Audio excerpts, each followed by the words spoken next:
10ನೇ ಮಾದರಿ ಪ್ರಶ್ನೆ ಪತ್ರಿಕೆಯ ಪ್ರಶ್ನೋತ್ತರಗಳ ಸರಣಿಗೆ ನಿಮಗೆಲ್ಲ ಆತ್ಮೀಯವಾದಂಥ ಸ್ವಾಗತ. ಈಗಾಗಲೇ 9 ವಿಡಿಯೋ ಸೆಷನ್ಗಳು ಕಂಪ್ಲೀಟ್ ಆಗಿದೆ. ಸೊ ಅದು PDO, VA, TET, HSTR, GPSTR ಅಂತ ಅಪ್ಕಮಿಂಗ್ ಸ್ಪರ್ಧಾತ್ಮಕ ಪರೀಕ್ಷೆಗಳಿಗೆ ಸೊ ತುಂಬ ಉಪಯೋಗ ಆಗಲಿ, ಒಳ್ಳೆ ಮಾರ್ಕ್ಸನ್ನು ಗೇನ್ ಮಾಡಲಿ ಅಂತಕ್ಕಂಥ ಉದ್ದೇಶ ಇಟ್ಕೊಂಡು ಆರಂಭ ಮಾಡಿರ್ತಕ್ಕಂಥ ವಿಡಿಯೋ ಸೆಷನ್ ಇದು. ಸೊ ದಯಮಾಡಿ ಯಾರೆಲ್ಲ ಹೊಸದಾಗಿ ಇವತ್ತು ನೋಡ್ತಾ ಇದ್ದಾರೋ ಸಬ್ಸ್ಕ್ರೈಬ್ ಮಾಡಿ, ಎಲ್ಲರಿಗೂ ಮರದೇ ಶೇರ್ ಮಾಡಿ. ಹಾಗೆಯೇ ನಮ್ಮ ಫೇಸ್ಬುಕ್ ಪೇಜನ್ನು ಫಾಲೋ ಮಾಡಿ, ಎಜುಕೇಷನ್ ಫೇಸ್ಬುಕ್ ಪೇಜ್ ಅದು. ಅಲ್ಲಿ ನಿಮಗೆ TETಗೆ ಸಂಬಂಧಪಟ್ಟಂಥ ಹಲವಾರು ಸೊ ವಿಡಿಯೋ ಸೆಷನ್ನು ಅಲ್ಲಿ ಅಪ್ಡೇಟ್ ಆಗಿದೆ, ಅಲ್ಲೂ ಕೂಡ ನೀವು ವಾಚ್ ಮಾಡ್ಬೋದು.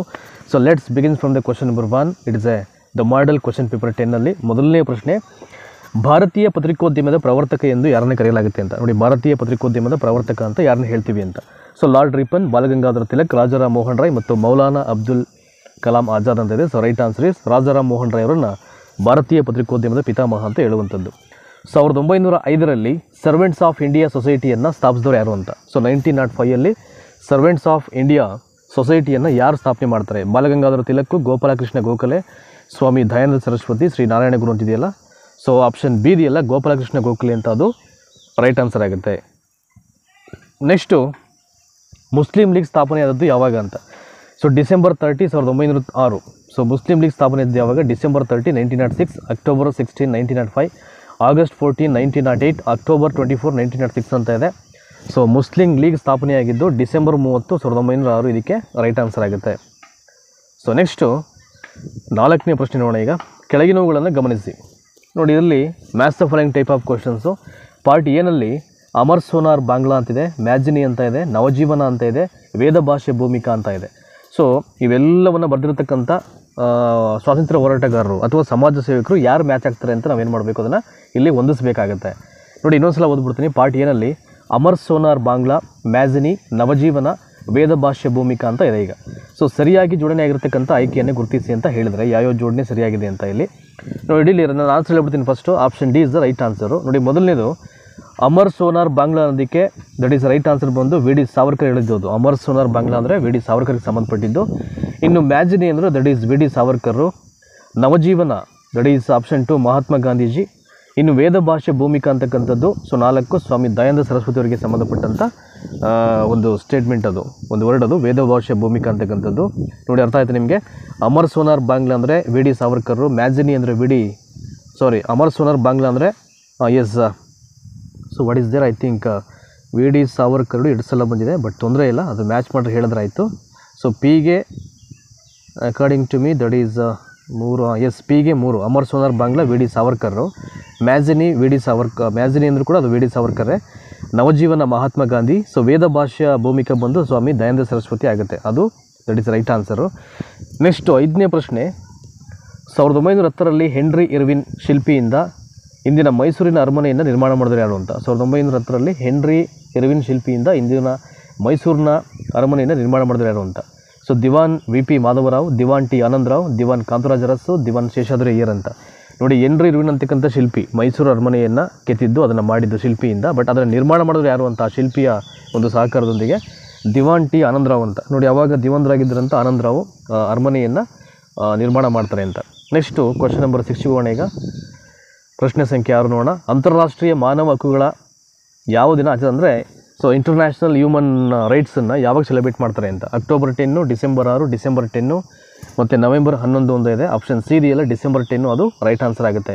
ನೆಕ್ಸ್ಟ್ 7ನೇದು, ಯುನೆಸ್ಕೋ 2020ನೇ ವರ್ಷವನ್ನು ಏನೆಂದು ಘೋಷಣೆ ಮಾಡಿದೆ ಅಂತ. ಯುನೆಸ್ಕೋ 2020ನೇ ವರ್ಷವನ್ನು ಏನೆಂದು ಘೋಷಣೆ ಮಾಡಿದೆ. ಸೊ ಅಂತಾರಾಷ್ಟ್ರೀಯ ಬೆಳಕಿನ ವರ್ಷ, ಸುಸ್ಥಿರ ಅಭಿವೃದ್ಧಿ ಪ್ರವಾಸೋದ್ಯಮ ವರ್ಷ, ಭೂ ತಾಪಮಾನ ಸಂರಕ್ಷಣೆ ವರ್ಷ, ಅಂತಾರಾಷ್ಟ್ರೀಯ ಹಬ್ಬಗಳ ವರ್ಷ ಅಂತಿದೆ. ಸೊ ಆಪ್ಷನ್ ಡಿ ಇದೆಯಲ್ಲ, ಅದು ರೈಟ್ ಆನ್ಸರ್ ಆಗುತ್ತೆ, ಅಂತಾರಾಷ್ಟ್ರೀಯ ಹಬ್ಬಗಳ ವರ್ಷ ಆಗುತ್ತೆ. ನೆಕ್ಸ್ಟು 8ನೇ ಪ್ರಶ್ನೆ, ಸಂವಿಧಾನದ ಯಾವ ವಿಧಿಯಡಿ ಲೋಕಸಭೆಯಲ್ಲಿ 2 ಆಂಗ್ಲೋ ಇಂಡಿಯನ್ರನ್ನು ನೇಮಕಕ್ಕೆ ಅವಕಾಶ ಮಾಡಿಕೊಟ್ಟಿದೆ. ಸಂವಿಧಾನದ ಯಾವ ವಿಧಿಯಡಿ ಲೋಕಸಭೆಯಲ್ಲಿ 2 ಆಂಗ್ಲೋ ಇಂಡಿಯನ್ನರ ನೇಮಕಕ್ಕೆ ಅವಕಾಶವನ್ನು ಮಾಡಿಕೊಟ್ಟಿದೆ. ಸೊ 320ನೇ ವಿಧಿ, 331ನೇ ವಿಧಿ, 333ನೇ ವಿಧಿ, 321ನೇ ವಿಧಿ ಅಂತ. ಆಪ್ಷನ್ ಬಿ ಇದೆಯಲ್ಲ, 331ನೇ ವಿಧಿ ಅಂತ, ಅದು ರೈಟ್ ಆನ್ಸರ್ ಆಗುತ್ತೆ. ಸೊ ನೆಕ್ಸ್ಟ್ 9ನೇದು, 2019ರ ಭಾರತದ ಗಣಿತಶಾಸ್ತ್ರ ನೊಬೆಲ್ ಎಂದೇ ಖ್ಯಾತಿಯಾದ ಶಸ್ತ್ರ ರಾಮಾನುಜನ್ ಪ್ರಶಸ್ತಿಯನ್ನು ಪಡೆದವರು ಯಾರು ಅಂತ. ಸೊ 2019ರ ಭಾರತದ ಗಣಿತಶಾಸ್ತ್ರ ನೊಬೆಲ್ ಅಂತಕ್ಕಂಥ ಖ್ಯಾತಿಯಾದಂಥ ನೋಡಿ 2 ಪ್ರಶ್ನೆಯಲ್ಲಿ. ಸೊ ಗಣಿತಶಾಸ್ತ್ರ ನೊಬೆಲ್ ಎಂದೇ ಖ್ಯಾತಿಯನ್ನು ಪಡೆದಂಥ ವ್ಯಕ್ತಿ ಯಾರಪ್ಪ ಅಂದರೆ ರಾಮಾನುಜನ್, ಶಸ್ತ್ರ ರಾಮಾನುಜನ್ ಅಂತ. ಸೊ ಆ ಪ್ರಶಸ್ತಿಯನ್ನು ಪಡೆದವರು ಯಾರು ಅಂತ, ಅವ್ರ ಹೆಸರಿನ ಒಂದು ಪ್ರಶಸ್ತಿಯನ್ನು ಯಾರು ಇಲ್ಲಿ ಅವಾರ್ಡನ್ನು ಪಡಿತಾರೆ ಅಂತ. ಸೊ ಆ್ಯಡಮ್ ಹಾರ್ಪರ್, ಇಂಗ್ಲೂ, ಕಣ್ಣನ್ ಸುಂದರರಾಜನ್ ಮತ್ತು ಜಾಕ್ ಥೋರ್ನ್ ಅಂತಿದೆ. ಸೊ ಆಪ್ಷನ್ ಎ ಇದೆಯಲ್ಲ ಆ್ಯಡಮ್ ಹಾರ್ಪರ್ ಅಂತ. ಸೊ ಇವರು 2019 ಭಾರತದ ಗಣಿತಶಾಸ್ತ್ರ ನೊಬೆಲ್ ಎಂದೇ ಖ್ಯಾತಿಯಾದ ಸಹಸ್ರ ರಾಮಾನುಜನ್ ಪ್ರಶಸ್ತಿಯನ್ನು ಪಡ್ಕೋತಾರೆ. ನೆಕ್ಸ್ಟು 10ನೇ ಪ್ರಶ್ನೆ, ರಾಷ್ಟ್ರಪತಿಗಳ ಚುನಾವಣೆಯಲ್ಲಿ ಲೋಕಸಭಾ ಸದಸ್ಯರ ಮತದ ಮೌಲ್ಯವು ಅಂತ. ರಾಷ್ಟ್ರಪತಿಯ ಚುನಾವಣೆಯಲ್ಲಿ ಲೋಕಸಭಾ ಸದಸ್ಯರ ಒಂದು ಮತದ ಮೌಲ್ಯವು ಆಯಾ ರಾಜ್ಯದ ಭೌಗೋಳಿಕ ಗಾತ್ರಕ್ಕೆ ಅನುಗುಣವಾಗಿರುತ್ತೆ, ಒಂದೇ ಆಗಿರುತ್ತೆ. ಸದಸ್ಯರು ಪ್ರತಿನಿಧಿಸ್ತಕ್ಕಂಥ ಮತಗಳ ಸಂಖ್ಯೆಗೆ ಅನುಗುಣವಾಗಿ ಭಿನ್ನವಾಗಿರುತ್ತೆ. ಇವುಗಳಲ್ಲಿ ಯಾವುದೂ ಅಲ್ಲ ಅಂತಿದೆ, ಬಟ್ ಆಪ್ಷನ್ ಸಿ ಇದೆಯಲ್ಲ. ಸೊ ರಾಷ್ಟ್ರಪತಿ ಎಲೆಕ್ಷನ್ಸಲ್ಲಿ ಈ ಲೋಕಸಭಾ ಮೆಂಬರ್ಸನ್ನು ಒಂದು ಮತಗಳ ಮೌಲ್ಯ ಅಂತಕ್ಕಂಥದ್ದು ಸದಸ್ಯರು ರಿಪ್ರೆಸೆಂಟ್ ಮಾಡ್ತಕ್ಕಂಥ, ಸದಸ್ಯರು ಪ್ರತಿನಿಧಿಸ್ತಕ್ಕಂಥ ಮತಗಳ ಸಂಖ್ಯೆಗೆ ಅನುಗುಣವಾಗಿ ಭಿನ್ನವಾಗಿರುತ್ತೆ ಅಂತ. Next will go forward question number 11 ನೋಡೋಣ. ಈಗ ಒಂದು ರಾಜ್ಯದ ಮುಖ್ಯಮಂತ್ರಿಯು ರಾಷ್ಟ್ರಪತಿ ಚುನಾವಣೆಯಲ್ಲಿ ಮತ ಹಾಕುವ ಅಧಿಕಾರವನ್ನು ಕಳೆದುಕೊಂಡಿದ್ದಾನೆ. ಸೊ ಏನಾಗುತ್ತೆ ಆವಾಗ? ಒಂದು ರಾಜ್ಯದ ಮುಖ್ಯಮಂತ್ರಿ ರಾಷ್ಟ್ರಪತಿ ಚುನಾವಣೆಯಲ್ಲಿ ಮತ ಹಾಕ್ತಕ್ಕಂಥ ಅಧಿಕಾರವನ್ನು ಕಳ್ಕೊಂಡಿದ್ದಾನೆ ಅಂದರೆ ಅದು ಡ್ಯಾಸ್ ಅಂತ. ಅದು ಏನಾಗುತ್ತೆ ಅದು? ಸೊ ರಾಜ್ಯ ವಿಧಾನಸಭೆಯಲ್ಲಿ ಇನ್ನೂ ಬಹುಮತ ಸಾಬೀತುಪಡಿಸಿಲ್ಲ ಎಂದರ್ಥ. ರಾಜ್ಯ ಮೇಲ್ಮನೆಯ ಸದಸ್ಯರಾಗಿರುವರು ಅವರೇ ಅಭ್ಯರ್ಥಿಯಾಗಿದ್ದಾರೆ ಎಂದರ್ಥ. ಅವರು ಹಲವಾರು ಸಚಿವ ಖಾತೆಗಳನ್ನು ಹೊಂದಿರುವುದರಿಂದ ಅಂತಿದೆ. ಸೊ ಆಪ್ಷನ್ ಬಿ ಇದೆಯಲ್ಲ, ರಾಜ್ಯ ಮೇಲ್ಮನೆಯ ಸದಸ್ಯರಾಗಿರುವುದು ಅಂತ, ಅದು ಇಲ್ಲಿ ರೈಟ್ ಆನ್ಸರ್ ಆಗುತ್ತೆ. ನೋಡಿ, ಒಂದು ರಾಜ್ಯದ ಮುಖ್ಯಮಂತ್ರಿ ರಾಷ್ಟ್ರಪತಿ ಚುನಾವಣೆಯಲ್ಲಿ ಮತ ಹಾಕ್ತಕ್ಕಂಥ ಅಧಿಕಾರವನ್ನು ಕಳ್ಕೊಂಡಿದ್ದಾನೆ ಅಂದರೆ ಅರ್ಥ ಏನು? ಸೊ ಆತ ರಾಜ್ಯದ ಮೇಲ್ಮನೆಯ ಸದಸ್ಯರಾಗಿರ್ತಾನೆ ಅಂತ ಅಷ್ಟೇ, ಅದರಿಂದ ಅವನು ಅಧಿಕಾರ ಇರಲ್ಲ ಅಂತ. ಸೊ 12ನೇ ಪ್ರಶ್ನೆ ಈಗ ಕ್ವಶನ್ ನಂಬರ್ 12, ಭಾರತದಲ್ಲಿ ಖನಿಜಗಳ ನಕ್ಷೆ ಮತ್ತು ಪರಿಶೋಧನೆಗೆ ಸಂಬಂಧಿಸಿರತಕ್ಕಂಥ ಸರ್ಕಾರಿ ಸಂಸ್ಥೆ ಯಾವುದು ಅಂತ. ಭಾರತದಲ್ಲಿ ಖನಿಜಗಳ ನಕ್ಷೆ ಮತ್ತು ಪರಿಶೋಧನೆಗೆ ಸಂಬಂಧಿಸಿರತಕ್ಕಂಥ ಸರ್ಕಾರಿ ಸಂಸ್ಥೆ ಯಾವುದು ಅಂತ. ಸರ್ವೆ ಆಫ್ ಇಂಡಿಯಾ, ರಾಷ್ಟ್ರೀಯ ಖನಿಜಗಳ ಅಭಿವೃದ್ಧಿ ನಿಗಮ, ಗಣಿ ಕೈಗಾರಿಕಾ ಸಚಿವಾಲಯ, ಭಾರತದ ಭೂ ವೈಜ್ಞಾನಿಕ ಸಮೀಕ್ಷೆ ಅಂತ ಇದೆ. ಸೊ ಆಪ್ಷನ್ ಡಿ ಇದೆಯಲ್ಲ, ಭೂನಿಕ ಸಮೀಕ್ಷೆ ಅಂತ, ಅದು ರೈಟ್ ಆನ್ಸರ್ ಆಗುತ್ತೆ. ಸೊ 13ನೇ ನೋಡೋಣ. ಈಗ ಕೆಳಗಿನ ಯಾವ ದೇಶದಲ್ಲಿ ಹಣಕಾಸು ಮಸೂದೆಯನ್ನು ಮೇಲ್ಮನೆಯಲ್ಲಿ ಪರಿಶೀಲಿಸುತ್ತಾರೆ? ಕೆಳಗಿನ ಯಾವ ದೇಶದಲ್ಲಿ ಹಣಕಾಸು ಮಸೂದೆಯನ್ನು ಮೇಲ್ಮನೆಯಲ್ಲಿ ಪರಿಶೀಲಿಸ್ತಾರೆ ಅಂದರೆ ಹಣಕಾಸು ಮಸೂದೆ ಜರ್ಮನಿ, ಆಸ್ಟ್ರೇಲಿಯಾ, ಫ್ರಾನ್ಸ್ ಮತ್ತು ಜಪಾನ್ ಅಂತ ಇದೆ. ಸೊ ಇಲ್ಲಿ ಜರ್ಮನಿ ಇದೆಯಲ್ಲ, ಕೆಳಗಿನ ಯಾವ ದೇಶದಲ್ಲಿ ಹಣಕಾಸು ಮಸೂದೆಯನ್ನು ಮೇಲ್ಮನೆಯಲ್ಲಿ ಇಂಟ್ರಡ್ಯೂಸ್ ಮಾಡ್ತಾರೆ ಅಂದರೆ ಅದು Germany is the right answer. Next 14ಗೆ ಬರೋಣ. ಈಗ ಕ್ವಶನ್ ನಂಬರ್ 14, ಭಾರತದಲ್ಲಿ ಅಧಿಕಾರಶಾಹಿ ವ್ಯವಸ್ಥೆಯ ಕಾರ್ಯವು ಡ್ಯಾಶ್ ನಿರ್ವಹಿಸುತ್ತದೆ ಅಂತ. ಭಾರತದಲ್ಲಿ ಅಧಿಕಾರಶಾಹಿ ವ್ಯವಸ್ಥೆಯ ಕಾರ್ಯವು ಡ್ಯಾಶ್ ಅನ್ನು ನಿರ್ವಹಣೆ ಮಾಡುತ್ತೆ. ನ್ಯಾಯಿಕ ಕಾರ್ಯಗಳನ್ನು ಮಾತ್ರ, ಶಾಸಕಾಂಗದ ಕಾರ್ಯಗಳನ್ನು ಮಾತ್ರ, ಆಡಳಿತಾತ್ಮಕ ಕಾರ್ಯಗಳನ್ನು ಮಾತ್ರ, ಆಡಳಿತಾತ್ಮಕ, ಅರೆ ನ್ಯಾಯಾಂಗ ಮತ್ತು ಅರೆ ಶಾಸಕಾಂಗ ಕಾರ್ಯಗಳನ್ನು ಅಂತ ಇದೆ. ಆಪ್ಷನ್ ಡಿ ಇದೆಯಲ್ಲ, ಅಡ್ಮಿನಿಸ್ಟ್ರೇಷನ್ನು, ಅರೆ ನ್ಯಾಯಾಂಗ ಮತ್ತು ಅರೆ ಶಾಸಕಾಂಗ ಕಾರ್ಯವನ್ನು ನಿರ್ವಹಣೆ ಮಾಡುತ್ತೆ ಅಂತ, ಅದು ರೈಟ್ ಆನ್ಸರ್ ಆಗುತ್ತೆ. ಸೊ 15ನೇದು, ಈ ಕೆಳಗಿನವುಗಳಲ್ಲಿ ಯಾವುದು ಕೇಂದ್ರ ಸೇವೆ ಇಲ್ಲ ಅಂತ. ಈ ಕೆಳಗಿನವುಗಳಲ್ಲಿ ಯಾವುದು ಕೇಂದ್ರ ಸೇವೆ ಇಲ್ಲ? ಭಾರತೀಯ ಕಂದಾಯ ಸೇವೆ, ಭಾರತೀಯ ವಿದೇಶಿ ಸೇವೆ, ಭಾರತೀಯ ಪೊಲೀಸ್ ಸೇವೆ, ಭಾರತೀಯ ಲೆಕ್ಕ ಪರಿಶೋಧನಾ ಮತ್ತು ಖಾತೆ ಸೇವೆ ಅಂತ ಇದೆ. ಸೊ ಆಪ್ಷನ್ ಸಿ ಇದೆಯಲ್ಲ, ಭಾರತೀಯ ಪೊಲೀಸ್ ಸೇವೆ ಅಂತ, ಅದು ರೈಟ್ ಆನ್ಸರ್ ಆಗುತ್ತೆ. ನೆಕ್ಸ್ಟ್ 16ನೇದು, ಭಾರತವು ಎಷ್ಟು ಭೂಕಂಪ ವಲಯಗಳಾಗಿ ವಿಂಗಡಿಸಲ್ಪಟ್ಟಿದೆ ಅಂತ. ಭಾರತವು ಎಷ್ಟು ಭೂಕಂಪ ವಲಯಗಳಾಗಿ ವಿಂಗಡಿಸಲ್ಪಟ್ಟಿದೆ? 3, 4, 5, 7 ಅಂತಿದೆ. ಸೊ 100% ಆಪ್ಷನ್ ಬಿ ಇದೆಯಲ್ಲ. ಸೊ 4 ಭೂಕಂಪ ವಲಯಗಳು ಅಂತ, ಅದಕ್ಕೆ ರೈಟ್ ಆನ್ಸರು. ಸೊ ನೆಕ್ಸ್ಟು 17ನೇ ಪ್ರಶ್ನೆ, ಕೆಳಗಿನವುಗಳಲ್ಲಿ ಭಾರತದ ಅತಿ ಉದ್ದವಾದ ಬೀಚ್ ಯಾವುದು ಅಂತ. ಕೆಳಗಿನವುಗಳಲ್ಲಿ ಭಾರತದ ಅತಿ ಉದ್ದವಾದ ಬೀಚ್ ಯಾವುದು? So Varkala beach, Cavelossim beach, Visakhapatnam beach, Marina beach ಅಂತ.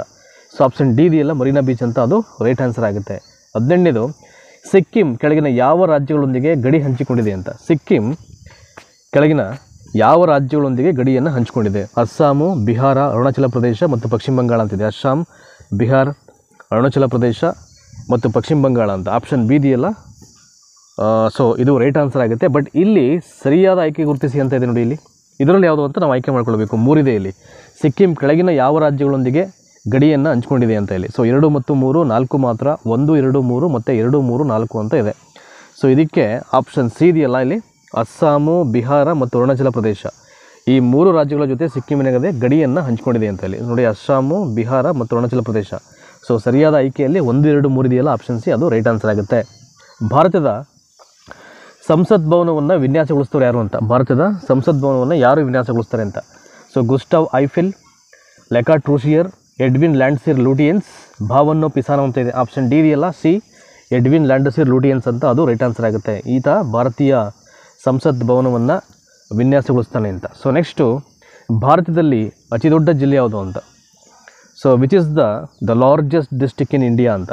ಅತಿ ದೊಡ್ಡ ಜಿಲ್ಲೆ ಯಾವುದು ಅಂದರೆ ಇಂಡಿಯಾದಲ್ಲಿ ಲೇಹ ಜಮ್ಮು ಮತ್ತು ಕಾಶ್ಮೀರ, ಬಿಕಾನೇರ್ ರಾಜಸ್ಥಾನ, ಜೋಧ್ಪುರ್ ರಾಜಸ್ಥಾನ, ಕಚ್ ಗುಜರಾತ್ ಕಚ್ ಇರೋದು ಎಲ್ಲಿ ಅಂದರೆ ಗುಜರಾತ್ ರಾಜ್ಯದಲ್ಲಿ. ಹಾಗಾಗಿ ಸೊ ಆಪ್ಷನ್ ಡಿ ಇದೆಯಲ್ಲ, ಅದು ರೈಟ್ ಆನ್ಸರ್ ಆಗುತ್ತೆ.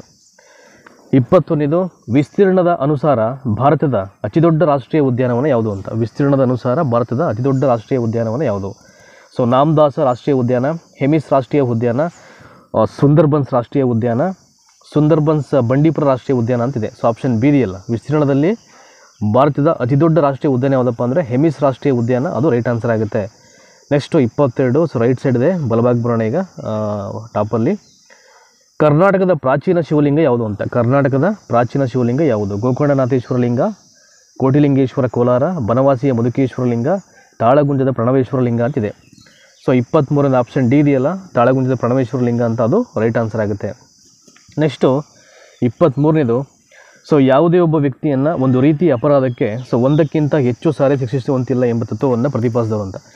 ಯಾವುದೇ ಒಬ್ಬ ವ್ಯಕ್ತಿಯನ್ನು ಒಂದು ರೀತಿಯ ಅಪರಾಧಕ್ಕೆ ಒಂದಕ್ಕಿಂತ ಹೆಚ್ಚು ಸಾರಿ ಶಿಕ್ಷಿಸುವಂತಿಲ್ಲ ಎಂಬ ತತ್ವವನ್ನು ಪ್ರತಿಪಾದಿಸಿದವರು ಯಾರು ಅಂತ. ಸೊ ದ್ವಯಗಂಡಾಂತರ, ಕಠಿಣ ಕಾನೂನು, ಒತ್ತಾಯಪೂರ್ವಕ ಸಾಕ್ಷ್ಯ ಮತ್ತು ಯಾವುದು ಅಲ್ಲ ಅಂತಿದೆ.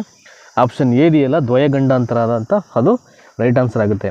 ಯಾವುದೇ ಒಬ್ಬ ವ್ಯಕ್ತಿಯನ್ನು ಒಂದು ರೀತಿಯ ಅಪರಾಧಕ್ಕೆ ಒಂದಕ್ಕಿಂತ ಹೆಚ್ಚು ಸಾರಿ ಶಿಕ್ಷಿಸುವಂತಿಲ್ಲ ಎಂಬ ತತ್ವವನ್ನು ಪ್ರತಿಪಾದನೆ ಮಾಡೋದು ಯಾರಪ್ಪ ಅಂದರೆ ಅದು ದ್ವಯಗಂಡಾಂತರ.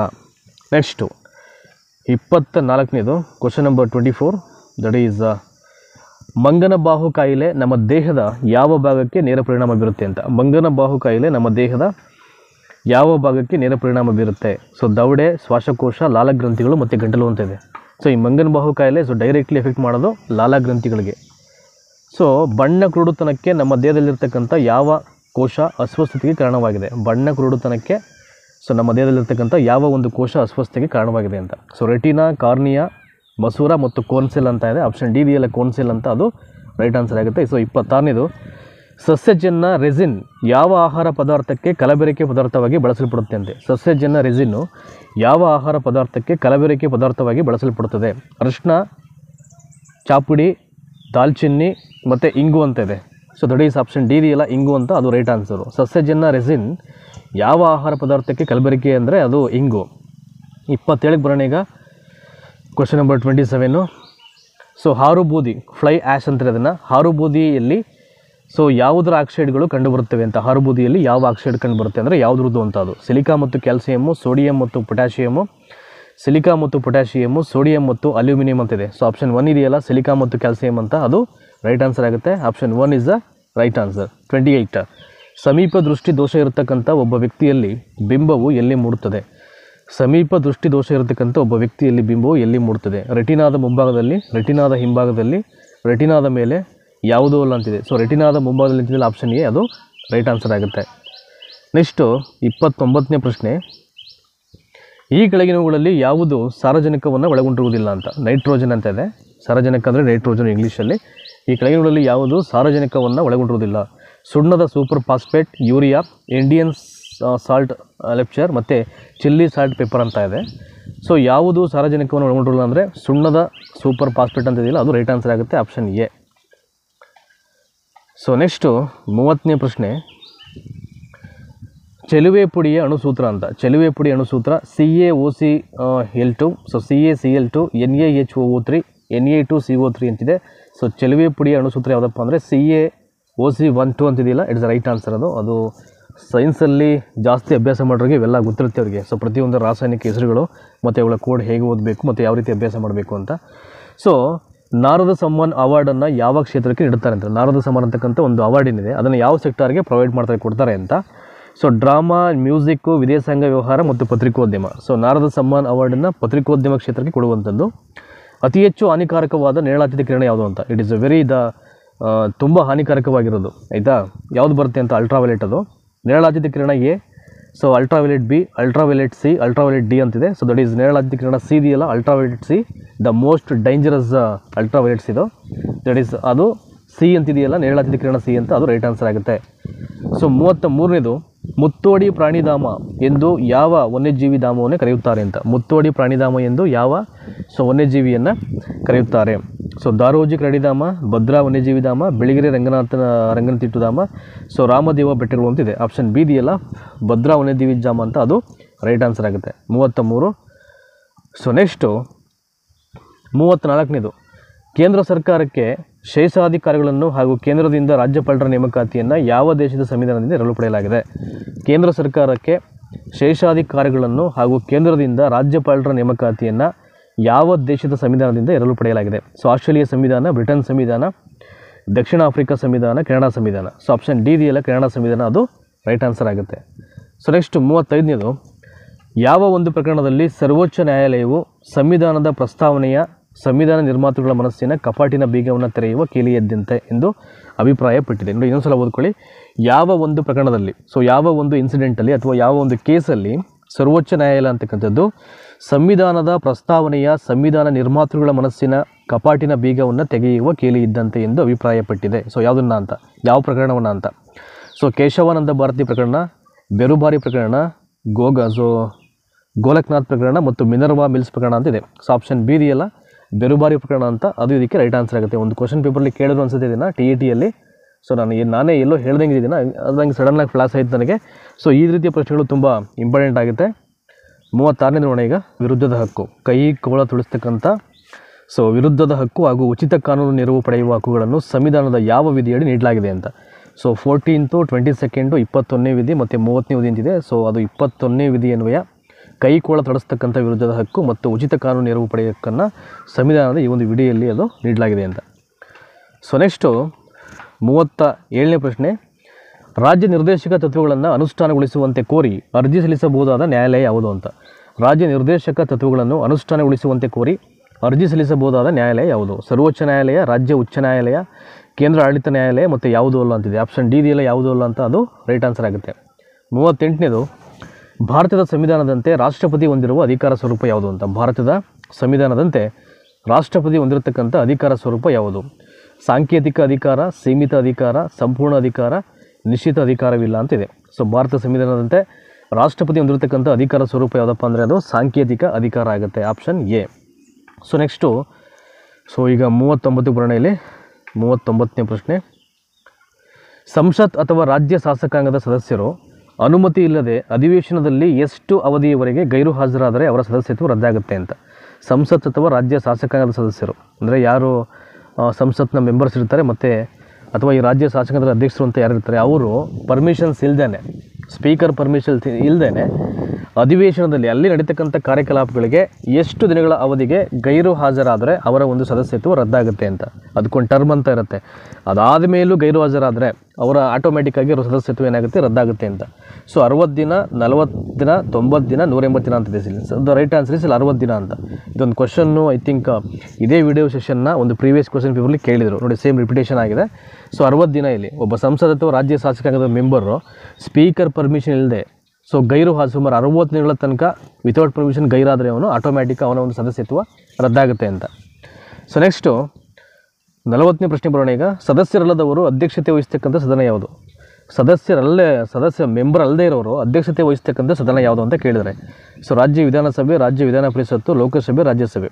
ಸೊ ರಾಜ್ಯಸಭೆಯಲ್ಲಿ ಅವರು ಈ ಒಂದು ಸದಸ್ಯರಲ್ಲದವರು ಅಧ್ಯಕ್ಷತೆಯನ್ನು ವಹಿಸ್ತಕ್ಕಂಥ ಸದನ ಅದು. 41ನೇ ನೋಡೋಣ ಈಗ. ಅಖಿಲ ಭಾರತ ಸೇವೆಯನ್ನು ಸ್ಥಾಪಿಸುವ ಸಂಬಂಧದ ವಿಧೇಯಕವನ್ನು ಯಾವ ಸದನದಲ್ಲಿ ಮೊದಲು ಮಣ್ಣೆಯಾಗಬೇಕು ಅಂತ? ಸೊ ಹೊಸ ಅಖಿಲ ಭಾರತ ಸೇವೆಯನ್ನು ಸ್ಥಾಪಿಸುವ ಸಂಬಂಧದ ವಿಧೇಯಕವನ್ನು ಯಾವ ಸದನದಲ್ಲಿ ಮೊದಲು ಮಂಡನೆಯಾಗಬೇಕು ಅಂತ? ಲೋಕಸಭೆ, ರಾಜ್ಯಸಭೆ, ಲೋಕಸಭೆ ಅಥವಾ ರಾಜ್ಯಸಭೆ, ಲೋಕಸಭೆ ಮತ್ತು ರಾಜ್ಯಸಭೆಯ ಜಂಟಿ ಅಧಿವೇಶನ ಅಂತ ಇದೆ. ಸೊ ಆಪ್ಷನ್ ಬಿ ಇದೆಯಲ್ಲ, ರಾಜ್ಯಸಭೆ, ಅದಕ್ಕೆ ರೈಟ್ ಆನ್ಸರ್ ಆಗುತ್ತೆ. ಸೊ ನೆಕ್ಸ್ಟು 42ನೇ ಪ್ರಶ್ನೆ ಬರೋಣ ಈಗ. Question number 42. ಒಂದು ಸೈನ್ಯ ಶಿಬಿರದಲ್ಲಿ 1000 ಸೈನಿಕರಿಗೆ 30 ದಿನಗಳಿಗೆ ಒಂದು ಸೈನ್ಯ ಶಿಬಿರದಲ್ಲಿ 1000 ಸೈನಿಕರಿಗೆ 30 ದಿನಗಳವರೆಗೆ ಸಾಕಾಗುವಷ್ಟು ಆಹಾರವಿದೆ. ಈ ಶಿಬಿರಕ್ಕೆ 10 ದಿನಗಳ ನಂತರ ಇನ್ನೂ 1000 ಸೈನಿಕರು ಬಂದು ಸೇರಿದರೆ ಉಳಿದ ಆಹಾರ ಎಷ್ಟು ದಿನಗಳಿಗೆ ಸಾಕಾಗುವುದು ಅಂತ ಇದೆ. ಸೊ ಇದು ನೀವೇ ಮಾಡ್ಕೊಳ್ಬೇಕು ಲೆಕ್ಕ, ನಾನು ಆನ್ಸರ್ ಹೇಳ್ಬಿಡ್ತೀನಿ. ಸೊ ಆನ್ಸರ್ ಇದಕ್ಕೆ ಆಪ್ಷನ್ ಡಿ ಇದೆಯಲ್ಲ 10 ಅಂತ, ಅದು ರೈಟ್ ಆನ್ಸರ್ ಆಗುತ್ತೆ. ಸೊ 43ನೇದು.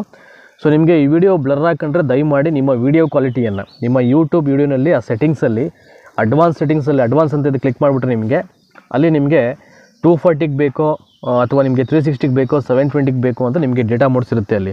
ಅಂದರೆ ಹೈಯೆಸ್ಟ್ ಕ್ವಾಲಿಟಿ ಅಂದರೆ ಒಂದು 360 ಮತ್ತು ನೀವು 720ಗೆ ಹಾಕೊಳ್ಳಿ, ಇಲ್ಲ 360, 460 kbps ಅಲ್ಲಿ ನಿಮಗೆ ವಿಡಿಯೋ ನೋಡಬೇಕು ಅಂದರೆ ನಿಮಗೆ ಚೆನ್ನಾಗಿ ಕ್ಲಾರಿಟಿ ಇರುತ್ತೆ. ಸೊ ನಿಮ್ಮ ವೀಡಿಯೋ ಕ್ವಾಲಿಟಿನ ಅಪ್ ಮಾಡ್ಕೊಳ್ಳಿ ಅಷ್ಟೇ. ಏನಾದರೂ ಬ್ಲರ್ ರೀತಿಯಾಗಿ ಕಂಡ್ರೆ, ತುಂಬ ಜನ ಒಂದಷ್ಟು ಜನ ಕಮೆಂಟ್ ಮಾಡಿದರು ಸರ್ ಬ್ಲರ್ ಇದೆ ಅಂತ. ಅವರ ವೀಡಿಯೋ ಕ್ವಾಲಿಟಿ ಕಡಿಮೆ ಇರುತ್ತೆ, ನೀವು ಸೆಟ್ಟಿಂಗ್ಸಲ್ಲಿ ಅದನ್ನು ಜಾಸ್ತಿ ಮಾಡ್ಕೊಳ್ಬೇಕು. ಸೊ 140ಇಂದ 240ಗೆ ಮಾಡ್ಕೊಳ್ಳಿ. ಅಥವಾ 240ಗೂ ಬ್ಲರ್ ಅಂತ ಕಂಡು ಬಂದರೆ ಅದು ನೀವು 360 ಮಾಡ್ಕೊಳ್ಬೇಕು. ಸೊ ನಾನಂತೂ ಪ್ರತಿಯೊಂದು ವೀಡಿಯೋ ನಮ್ಮದು 1024 ಅಪ್ಲೋಡ್ ಆಗಿರುತ್ತೆ ಆಯಿತಾ. ನಾವು ಕಟ್ ಮಾಡೋದು 1024ಗೆ, ಅದು ಯೂಟ್ಯೂಬಲ್ಲಿ ಅಪ್ಲೋಡ್ ಆಗಬೇಕಾದ್ರೆ ಒಂದು 300ರಿಂದ 200 MB ಅದು ಬಿಟ್ಟೇ ಅಪ್ಲೋಡ್ ಆಗೋದು, ಹಾಗಾಗಿ ಕ್ಲಾರಿಟಿ ಇದ್ದೇ ಇರುತ್ತೆ. ಸೊ ನೀವು 360ಗೆ ನೀವು ಐ ಥಿಂಕ್ ಡೇಟಾ ಮೋಡ್ನ ಅಲ್ಲಿ ಆಪ್ಷನ್ ಆಯ್ಕೆ ಮಾಡ್ಕೊಂಡು ನೋಡಬೇಕು, ಆವಾಗ ಕ್ಲಾರಿಟಿ ಇರುತ್ತೆ. ಒಂದು ಕಟ್ಟಡದ ಕೆಲಸ ಒಂದು ದಿನ ವಿಳಂಬವಾದರೆ ರೂ 200 ದಂಡವನ್ನು, ಸೊ 2ನೇ ದಿನ ವಿಳಂಬಕ್ಕೆ 250 ದಂಡವನ್ನು, 3ನೇ ದಿನ ವಿಳಂಬಕ್ಕೆ 300 ದಂಡವನ್ನು ನೀಡಬೇಕಾಗುತ್ತದೆ.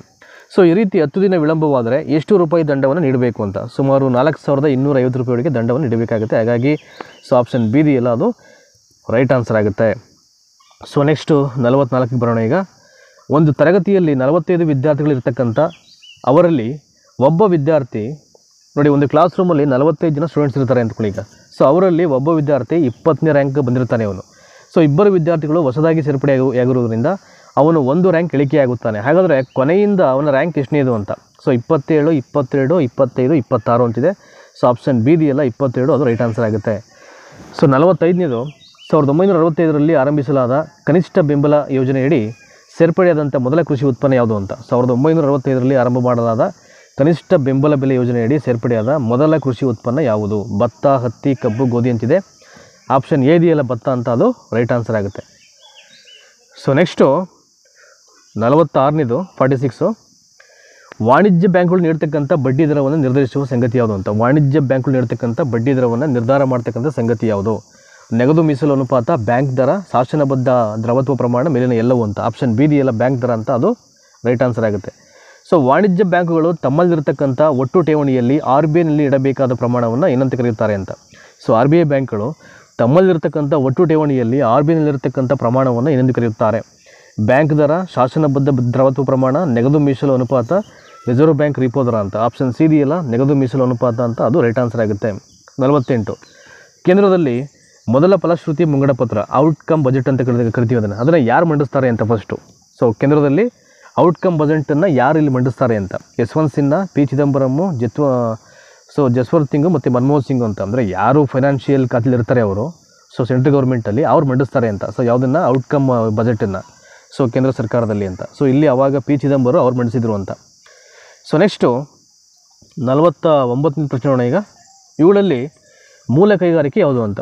ಇಲ್ಲಿ ಕೊಟ್ಟಿರ್ತಕ್ಕಂಥ 4 ಆಯ್ಕೆಗಳಲ್ಲಿ ಮೂಲ ಕೈಗಾರಿಕೆ ಅಂತ ಯಾವುದು ಹೇಳ್ತೀವಿ ನಾವು? ಮೋಟಾರು ವಾಹನ, ರಸಗೊಬ್ಬರ, ಕಾಗದ, ಶಸ್ತ್ರಾಸ್ತ್ರ ಕೈಗಾರಿಕೆ ಅಂತಿದೆ. ಆಪ್ಷನ್ ಬಿ ಇದೆಯಲ್ಲ ರಸಗೊಬ್ಬರ ಅಂತ, ಅದು ರೈಟ್ ಆನ್ಸರ್ ಆಗುತ್ತೆ. ಸೊ 50ನೇದು ಅಂತರ್ಜಾಲಕಾರದಿಂದ ನಿರ್ಮಿತವಾಗಿರ್ತಕ್ಕಂಥ ಭೂ ಸ್ವರೂಪಗಳನ್ನು ಏನೆಂದು ಕರೆಯುತ್ತಾರೆ? ಅಂತರ್ಜಾಲಕಾರದಿಂದ ನಿರ್ಮಿತವಾಗಿರುವ ಭೂ ಸ್ವರೂಪಗಳನ್ನು ಏನೆಂದು ಕರೆಯುತ್ತಾರೆ?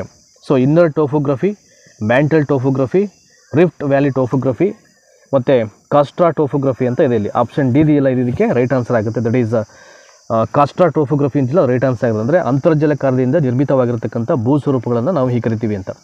ಸೊ ಕಾಸ್ಟ್ರೋ ಟೋಫೋಗ್ರಫಿ ಅಂತ. ಸೊ ಎತ್ತರಕ್ಕೆ ಹೋದಂತೆ ಪ್ರತಿ ಎಷ್ಟು ಮೀಟರ್ಗೆ 1 ಡಿಗ್ರಿ ಸೆಲ್ಸಿಯಸ್ ಉಷ್ಣಾಂಶ ಕಡಿಮೆ ಆಗುತ್ತೆ ಅಂತ. ಅಂದರೆ ಎತ್ತರಕ್ಕೆ ಹೋದಂತೆ ಪ್ರತಿ ಉಷ್ಣಾಂಶಕ್ಕೆ ಪ್ರತಿ ಎಷ್ಟು ಮೀಟರ್ಗೆ 1 ಡಿಗ್ರಿ ಸೆಲ್ಸಿಯಸ್ ಉಷ್ಣಾಂಶ ಕಡಿಮೆ ಆಗುತ್ತೆ ಅಂತ. So 64 metre, 165 metre, 113 metre, 134 metre ಅಂತ. ಸೊ 165 ಮೀಟ್ರು ರೈಟ್ ಆನ್ಸರ್ ಆಗುತ್ತೆ. ಸೊ 52ನೇದು ಈ ಕೆಳಗೆ ಕೊಟ್ಟಿರ್ತಕ್ಕಂಥ ಸ್ಥಳೀಯ ಮಾರುತಗಳಲ್ಲಿ ತಪ್ಪಾದ ಜೋಡಿಯನ್ನು ಗುರುತಿಸಿ ಅಂತ.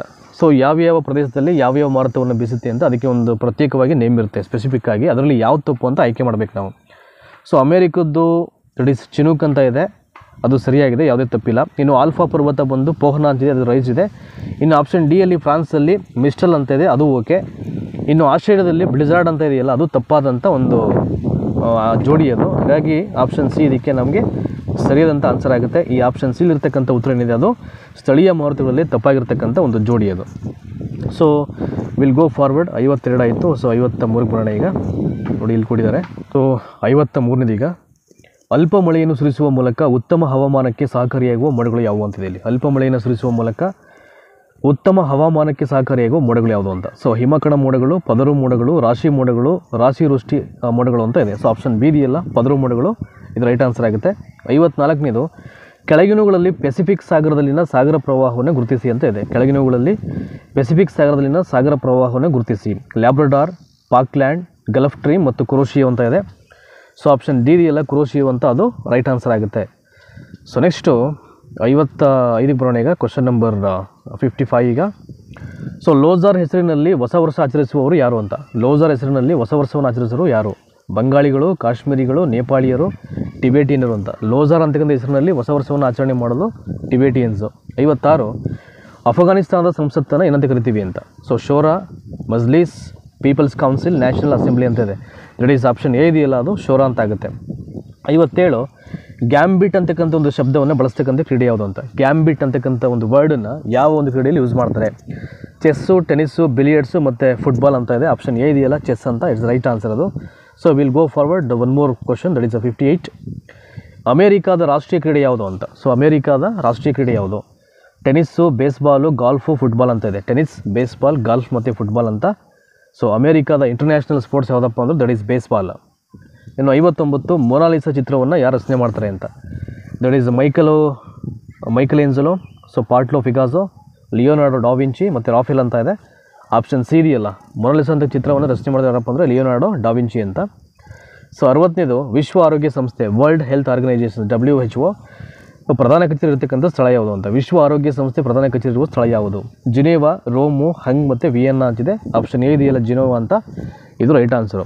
ಸೊ ಇದೇ ರೀತಿಯಾಗಿ WTO ಕೇಂದ್ರ ಕಚೇರಿ ತಿಳ್ಕೊಳ್ಬೇಕು ನೀವು. ಸೊ RBI ಇದು ಮತ್ತು ಕೆಲವೊಂದು ವಿಶ್ವ ಆಹಾರ ನಿಗಮದ್ದು ಇವೆಲ್ಲ ಕೇಂದ್ರ ಕಚೇರಿ ತಿಳ್ಕೊಳ್ಬೇಕಾಗುತ್ತೆ ನೀವು. ಸೊ ಎಲ್ಲ ಟೈಮಲ್ಲೂ ಒಂದನ್ನೇ ಕೇಳ್ತಾರೆ ಅಂತ ಹೇಳಿಕ್ಕಾಗಲ್ಲ. ಒಂದೊಂದು ಸಲ WHO ಕೇಳ್ಬೋದು, ಮತ್ತೊಂದು ಸಲ WTO ಕೇಳ್ಬೋದು, ಮತ್ತೊಂದು ಸಲ IMF ಅದರ ಒಂದು ಮೇನ್ ಬ್ರಾಂಚ್ ಎಲ್ಲಿದೆ ಅಂತ ಕೇಳ್ಬೋದು. ಹೀಗೆಲ್ಲ ಇರುತ್ತೆ. ಸೊ ಎಲ್ಲವನ್ನು ಒಂದು ಸಲ ಓದ್ಕೋಬೇಕಾಗುತ್ತೆ ನೀವು. ಸೊ 61 ನೋಡೋಣ ಈಗ.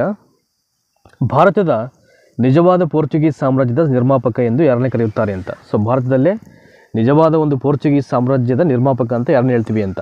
So Francisco de Almeida, Alfonso de Albuquerque, Dupleix, captain Pedro Cabral ಅಂತ ಇದೆ. ದಟ್ ಈಸ್ ಆಪ್ಷನ್ ಬಿ ಇದೆಯಲ್ಲ, ಆಲ್ಫಾನ್ಸೋ ಡಿ ಅಲ್ಬುಕರ್ಕ್ ಅಂತ. ಇದು ರೈಟ್ ಆನ್ಸರ್ ಅದು. 62 1639ರಲ್ಲಿ ಮದ್ರಾಸ್ ನಗರವನ್ನು ಸ್ಥಾಪನೆ ಮಾಡಿದ್ರು ಯಾರು ಅಂತ. 1639ರಲ್ಲಿ ಮದ್ರಾಸ್ ನಗರವನ್ನು ಸ್ಥಾಪನೆ ಮಾಡಿದ್ರು ಯಾರು? So Job Charnock, sir Thomas Munro, Francis Day ಮತ್ತು ಫ್ರಾಂಕೋಯಿಸ್ ಮಾರ್ಟಿನ್ ಅಂತ ಇದೆ. ಆಪ್ಷನ್ ಸಿ ಇದೆಯಲ್ಲ, 1639ರಲ್ಲಿ ಮದ್ರಾಸನ್ನು ಸ್ಥಾಪನೆ ಮಾಡಿದವರು ಫ್ರಾನ್ಸಿಸ್ ಡೇ ಅಂತಿದೆಯಲ್ಲ, ಅದು ರೈಟ್ ಆನ್ಸರ್ ಆಗುತ್ತೆ. ಸೊ ನೆಕ್ಸ್ಟು ನೋಡಿ, ಕರ್ನಾಟಕ ಯುದ್ಧಗಳಿಗೆ ಸಂಬಂಧಪಟ್ಟಾಗಿ ಒಂದು ಪ್ರಶ್ನೆ ನೋಡಿ. ಇದೇ ಚಾನಲ್ ಮುಖಾಂತರವಾಗಿ ಈ ಕರ್ನಾಟಕ ಯುದ್ಧಗಳು, ಆಂಗ್ಲೋ ಸಿಖ್ ಯುದ್ಧಗಳು, ಆಂಗ್ಲೋ ಮೈಸೂರು ಯುದ್ಧಗಳ ಬಗ್ಗೆ ಒಂದು 10 ನಿಮಿಷ ವಿಡಿಯೋನ ನಾನು ಮಾಡಾಕಿದ್ದೆ. ಯಾವ್ಯಾವ ವಿಷಯಗಳು ನಡೀತಿದೆ ಮತ್ತು ಯಾವ್ಯಾವ ಒಪ್ಪಂದಗಳಿಂದ ಎಂಡ್ ಆಗುತ್ತೆ ಅಂತ ನೋಡಿ. ಅದೇ ರೀತಿಯ ಪ್ರಶ್ನೆ ಬಂದಿದೆ ಸೇಮು. ತುಂಬ ಅದನ್ನು ಅಭ್ಯಾಸ ಮಾಡಿರೋರಿಗೆ ನಾನು ಪ್ರಶ್ನೆಯನ್ನು ಹೇಳಬೇಕಾದ್ರೆ ಗೊತ್ತಾಗ್ಬಿಡುತ್ತೆ. ಸೊ ಬಲಭಾಗದಲ್ಲಿ ಕರ್ನಾಟಕ ಯುದ್ಧಗಳು, ರೈಟ್ ಸೈಡಲ್ಲಿ ಒಪ್ಪಂದಗಳನ್ನು ಕೊಟ್ಟಿದ್ದಾರೆ. ಮ್ಯಾಚ್ ಮಾಡಬೇಕೀಗ ನಾವು. ಮೊದಲನೇ ಕರ್ನಾಟಕ ಯುದ್ಧ, ಎರಡನೇ ಕರ್ನಾಟಕ ಯುದ್ಧ, ಮೂರನೇ ಕರ್ನಾಟಕ ಯುದ್ಧ ಅಂತ ನೋಡಿ.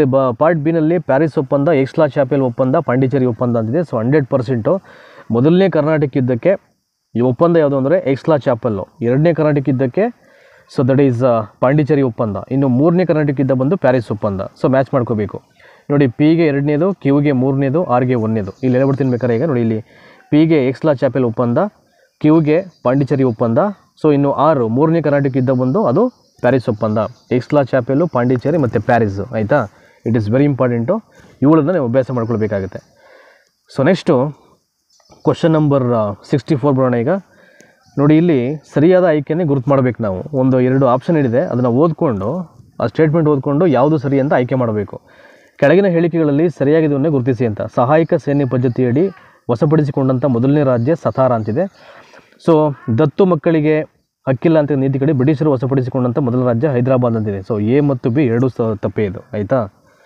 ಸೊ ಸತಾರ, ಜೈಪುರ, ಸಂಬಲ್ಪುರ ಇವೆಲ್ಲ ಬರೋದು ನನ್ನ ಪ್ರಕಾರ ದತ್ತು ಮಕ್ಕಳಿಗೆ ಹಕ್ಕಿಲ್ಲ ಅಂತಕ್ಕಂಥ ನೀತಿಗೆ ಒಳಗಾದಂಥ ಒಂದು ಪ್ರದೇಶಗಳು ಅವೆಲ್ಲ.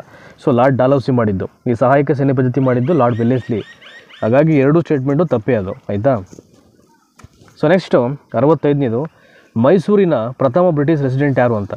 ಹೂ was the first British resident in Mysore ಅಂತ. Sir Barry Close, AH Cole, JD Gordon, colonel Briggs ಅಂತ ಇದೆ. ಸೊ ಮೈಸೂರಿನ ಪ್ರಥಮ ಬ್ರಿಟಿಷ್ ರೆಸಿಡೆಂಟ್ ಯಾರಪ್ಪ ಅಂದರೆ ಆಪ್ಷನ್ ಎ ಇದೆಯಲ್ಲ, ಸರ್ ಬ್ಯಾರಿ ಕ್ಲೋಸ್ ಅಂತ. ಅದು ರೈಟ್ ಆನ್ಸರ್. 66 ಕರ್ನಾಟಕ ಏಕೀಕರಣ ಸಮಿತಿಯ ಪ್ರಥಮ ಅಧ್ಯಕ್ಷರು. ಕರ್ನಾಟಕ ಏಕೀಕರಣ ಸಮಿತಿಯ ಪ್ರಥಮ ಅಧ್ಯಕ್ಷರು ಯಾರು ಅಂತ. ಆಲೂರು ವೆಂಕಟರಾಯರು, ಗಂಗಾಧರರಾವ್ ದೇಶಪಾಂಡೆ, ಸಿದ್ದಪ್ಪ ಕಂಬಳಿ, ಆರ್ ದಿವಾಕರ್ ಅಂತ ಇದೆ. ಸೊ ಆಪ್ಷನ್ ಸಿ ಇದೆಯಲ್ಲ, ಸಿದ್ದಪ್ಪ ಕಂಬಳಿ ಅಂತ. ಅದು ರೈಟ್ ಆನ್ಸರ್ ಆಗುತ್ತೆ. And will go forward question number 67 67 ನೋಡೋಣ ಯಾವ ಪ್ರಶ್ನೆ ಇದೆ, ಅದಕ್ಕೆ ಸರಿಯಾದಂಥ ಉತ್ತರ ಏನು ಅಂತ.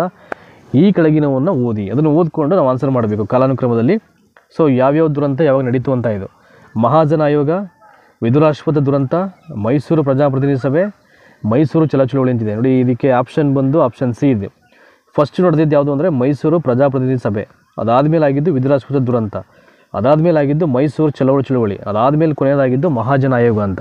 ಇದಕ್ಕೆಲ್ಲ ಇಸ್ವಿಗಳಿಗೆ ಗೊತ್ತಾಗ್ಬಿಟ್ರೆ ನಿಮ್ಗೆ ಗೊತ್ತಾಗ್ಬಿಡುತ್ತೆ ಯಾವುದು ಫಸ್ಟು ಯಾವುದು ಸೆಕೆಂಡ್ ಅಂತ. ಇಸ್ವಿಗಳನ್ನು ನೋಡ್ಕೊಳ್ಬೇಕಾಗುತ್ತೆ ನೀವು, ಅದನ್ನು ನೀವು ಥಿಯರಿ ಬುಕ್ಸ್ ರೆಫರ್ ಮಾಡಿದ್ರೆ ನಿಮ್ಗೆ ಗೊತ್ತಾಗ್ಬಿಡುತ್ತೆ ಅವರಿಗೆ. ನೋಡಿ, ಫಸ್ಟ್ ನಡೆದಿದ್ದು ಮೈಸೂರು ಪ್ರಜಾಪ್ರತಿನಿಧಿ ಸಭೆ, ಅದಾದಮೇಲೆ ಆಗಿದ್ದು ವಿಧಿರಾಜಪುರದ ದುರಂತ, ಅದಾದಮೇಲೆ ಡಿ ಬಂದು ಮೈಸೂರು ಚಳವಳಿ, ಅದಾದಮೇಲೆ ಮಹಾಜನ ಆಯೋಗ. ಹಾಗಾಗಿ ಆಪ್ಷನ್ ಸಿ ಇದೆಯಲ್ಲ, CBD ಅದು ರೈಟ್ ಆನ್ಸರ್ ಆಗುತ್ತೆ. ಸೊ 68 ಕನ್ನಡದ ಕಾದಂಬರಿಯ ಪಿತಾಮಹ ಅಂತ ನಾವು ಯಾರನ್ನು ಹೇಳ್ತೀವಿ ಅಂತ, ಕನ್ನಡದ ಕಾದಂಬರಿಯ ಪಿತಾಮಹ ಅಂತ ಯಾರನ್ನು ಹೇಳ್ತೀವಿ? So BGL Swami, B Venkatacharya, Benagal Ramarao, Poornachandra Tejaswi ಅಂತ ಇದೆ. So BGL Swami, B Venkatacharya, Benagal Ramarao, Poornachandra Tejaswi. So 68ನೇದಕ್ಕೆ ಆಪ್ಷನ್ ಬಿ ಇದೆಯಲ್ಲ, B ವೆಂಕಟಾಚಾರ್ಯ ಅಂತ, ಅದು ರೈಟ್ ಆನ್ಸರ್ ಆಗುತ್ತೆ. ಆಯಿತಾ? ಕರ್ನಾಟಕ ಕಾದಂಬರಿಯ ಪಿತಾಮಹ B ವೆಂಕಟಾಚಾರ್ಯ. ನೆಕ್ಸ್ಟು 69ನೇದು ಡಿಸಿಸಿವ್ ಡೇಸ್ ಅಂತ. ಡಿಸಿಸಿವ್ ಡೇಸ್ ಇದು ಯಾರ ಕೃತಿ ಅಂತ? ಅಮಿತ್ ತ್ರಿಪಾಠಿ, ಮನಮೋಹನ್ ಸಿಂಗು, P. ಚಿದಂಬರಂ, ಅಟಲ್ ಬಿಹಾರಿ ವಾಜಪೇಯಿ ಅಂತ. ಡಿಸಿಸಿವ್ ಡೇಸ್ ಇದು ಯಾರ ಕೃತಿ ಅಂದರೆ ಅಟಲ್ ಬಿಹಾರಿ ವಾಜಪೇಯಿ ಕೃತಿ ಅದು. ಸೊ 70ನೇದು ದಾದಾ ಸಾಹೇಬ್ ಪಾಲ್ಕೆ ಪ್ರಶಸ್ತಿ ಕೊಡಲು ಆರಂಭ ಅಂತ. ಯಾವಾಗ ಈ ದಾದಾ ಸಾಹೇಬ್ ಪಾಲ್ಕೆ ಪ್ರಶಸ್ತಿಯನ್ನು ಕೊಡಲಿಕ್ಕೆ ಆರಂಭ ಮಾಡ್ತಾರೆ? 1973, 1980, 1987 ಮತ್ತು 1969 ಅಂತಿದೆ. ಸೊ ಆಪ್ಷನ್ ಡಿ ಇದೆಯಲ್ಲ, 1969 ಅದು ರೈಟ್ ಆನ್ಸರ್ ಆಗುತ್ತೆ. ಸೊ ನೆಕ್ಸ್ಟು 71ಕ್ಕೆ ಬರೋಣ. ಈಗ ಕ್ವಶನ್ ನಂಬರ್ 71, ದಾದಾಬಾಯಿ ನವರೋಜಿ ಪ್ರಶಸ್ತಿಯನ್ನು ಯಾರು ನೀಡ್ತಾರೆ ಅಂತ. ದಾದಾಬಾಯಿ ನವರೋಜಿ ಪ್ರಶಸ್ತಿಯನ್ನು ಯಾರು ನೀಡುತ್ತಾರೆ? ಭಾರತ ಸರ್ಕಾರ, ಪಾಕಿಸ್ತಾನ ಸರ್ಕಾರ, UK ಸರ್ಕಾರ ಮತ್ತು ಯಾವುದೂ ಅಲ್ಲ ಅಂತ. Indian government, Pak government, UK government, ಯಾವುದೂ ಅಲ್ಲ ಅಂತಿದೆ. ಸೊ ದಾದಾಬಾಯಿ ನವರೋಜಿ ಅಂತಕ್ಕಂಥ ಅವಾರ್ಡ್ ನೀಡುವಂಥದ್ದು ದಟ್ ಈಸ್ UK ಸರ್ಕಾರ. Option C is the right answer. 72ನೇದು ನೋಡಿ, ಇವು ದಾದಾಬಾಯಿ ನವರೋಜು ಅಂದರೆ ಈ ಒಂದು ಥಿಯರಿ ಬರುತ್ತೆ. ಸೊ ಸಂಪತ್ತಿನ ಸೋರಿಕೆಯ ಸಿದ್ಧಾಂತ ಅಂತ, ಅಂದರೆ ಡ್ರೈನ್ ಥಿಯರಿ ಅಂತಿರೋದನ್ನ, ನಮ್ಮ ಭಾರತೀಯ ಸಂಪತ್ತು ಅಂತಕ್ಕಂಥದ್ದು ಇಂಗ್ಲೆಂಡ್ಗೆ ಹೇಗೆಲ್ಲ ಯಾವ ರೀತಿಯಾಗಿ ಹರಿದು ಹೋಗ್ತಾ ಇತ್ತು ಅನ್ನೋದಕ್ಕೆ ಸಂಬಂಧಪಟ್ಟ ಹಾಗೆ ಆ ಒಂದು ಸಂಪತ್ತಿನ ಸೋರಿಕೆಯ ಸಿದ್ಧಾಂತದಲ್ಲಿ ಎಳೆಯಾಗಿ ಎಲ್ಲವನ್ನು ಬರೀತಾರೆ ಅವರು. ಸೊ ಅದು ಅವರಿಗೆ ಸಂಬಂಧಪಟ್ಟಂಥ ಸಿದ್ಧಾಂತ, ದಾದಾಬಾಯಿ ನವರೋಜಿ. ಸೊ ಇವರ ಒಂದು ಅವಾರ್ಡನ್ನು UK ಗೌರ್ಮೆಂಟು ಇಲ್ಲಿ ನೀಡುವಂಥದ್ದು. ಶರಾವತಿ ನದಿಯ ಉಗಮ ಸ್ಥಳ ಯಾವುದು ಅಂತ. ಶರಾವತಿ ನದಿಯ ಉಗಮ ಸ್ಥಳ ಯಾವುದು? ಭಾಗಮಂಡಲ, ತಲಕಾವೇರಿ, ಅಪ್ಸರಾಕೊಂಡ ಮತ್ತು ಅಂಬುತೀರ್ಥ ಅಂತಿದೆ. ಶರಾವತಿ ನದಿಯ ಉಗಮ ಸ್ಥಳ ಯಾವುದಪ್ಪ ಅಂದರೆ ಅಂಬುತೀರ್ಥ.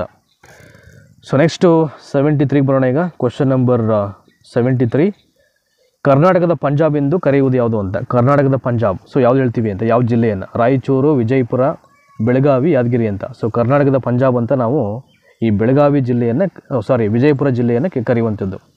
74, A pioneer in highway tourism ಅಂತ.